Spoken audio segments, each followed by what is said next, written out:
Olá, hoje a gente vai mergulhar nos relatos fascinantes sobre uma transformação assim extraordinária, a jornada de Saulo de Tarso, que depois viria a ser o apóstolo Paulo. Exato.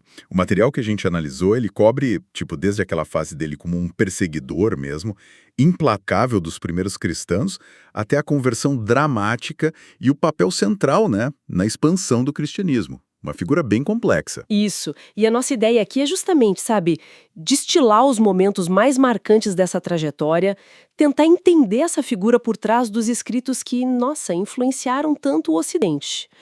Vamos começar então por Saulo, o perseguidor. Os textos descrevem ele como um jovem doutor da lei, né? Sim, sim. Um mestre, um intérprete das escrituras, das tradições judaicas e muito zeloso. Essa convicção toda acaba colocando ele em confronto direto com Estevão, um pregador do caminho, que era como o movimento de Jesus era chamado na época. Ah, sim, o caminho. É. E os relatos descrevem um debate bem acalorado que, infelizmente, termina com a lapidação brutal de Estevão. Uma cena forte. E tem uma narrativa que traz um detalhe bem pessoal e dramático aí, né? Algo envolvendo a noiva de Saulo. Isso, menciona a presença de Abigail, que seria a noiva de Saulo, e ela reconhece Estevão como o irmão perdido dela, Gesiel, bem no último momento.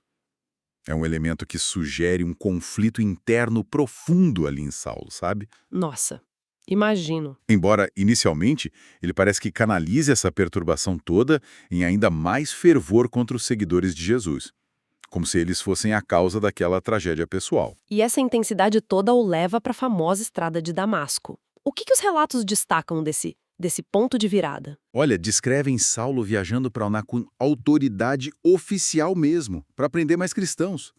E é aí que acontece a tal visão avassaladora de Jesus ressuscitado.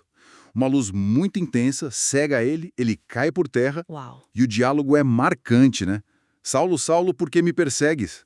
Aquele homem que era tão seguro de si é mostrado ali numa vulnerabilidade total. E ele fica cego por uns dias, né? Os textos sugerem que foi um período de reflexão bem profunda. E a cura vem através de Ananias, que era um seguidor de Jesus. Isso parece que sela a conversão, né? Sela totalmente. Mas como é que ele foi recebido depois pelos outros apóstolos? Imagino que devia ter muita desconfiança. Ah, com certeza, muita. Os escritos mostram que figuras como Pedro, lá em Jerusalém, ficaram com o pé atrás, sabe? Relutaram em aceitar ele. Lembravam bem do perseguidor que ele tinha sido. Faz sentido. É aí que entra Barnabé. Ele surge como uma ponte, assim, fundamental. Acreditou na mudança do Saulo e o apresentou para a comunidade. Entendi. Barnabé foi chave, então. E a partir daí ele já começa as viagens missionárias com um foco bem grande nos gentilos, os não-judeus. Isso deve ter gerado umas tensões internas, imagino. Sem dúvida. A questão principal era: os gentilos convertidos precisavam seguir toda a lei mosaica. Circuncisão, regras alimentares, tudo aquilo. Uma questão delicada. Muito. E o material que a gente analisou detalha bem o Concílio de Jerusalém, onde justamente essa questão foi debatida. E decidiram que a fé em Cristo era o ponto central, sabe? Isso abriu um caminho enorme para a expansão do cristianismo para além das fronteiras judaicas. E a jornada dele, nossa, parece ser marcada por uma resiliência, assim, impressionante diante de tanto desafio. Sim, os relatos são muito vívidos, né?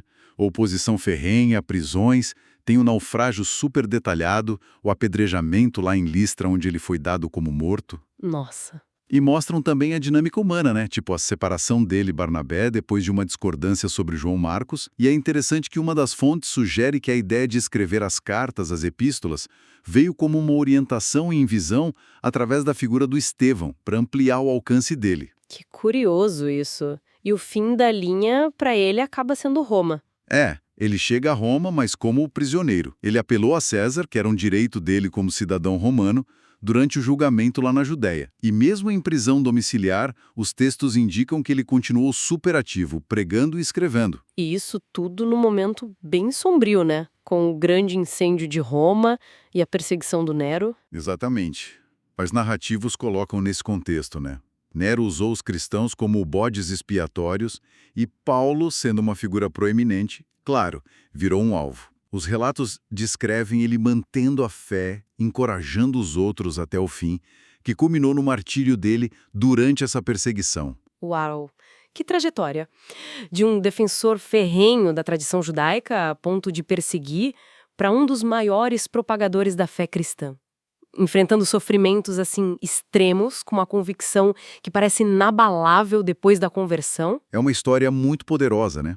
Sobre transformação, sobre resiliência, a intensidade da experiência dele, desde aquele zelo inicial até a entrega total à causa que ele combatia antes, é realmente notável. Fica até uma reflexão, né, de que forma essa experiência tão direta, tão contínua do sofrimento, desde testemunhar a morte do Estevão, a cegueira, as perseguições, prisões, o apedrejamento, naufrágio, até o martírio, de que forma isso pode ter, assim, especificamente informado a teologia do Paulo sobre fé, sobre graça, sobre a perseverança na diversidade que a gente encontra nos escritos dele. Algo para a gente pensar mais a fundo. Com certeza. Uma ótima questão.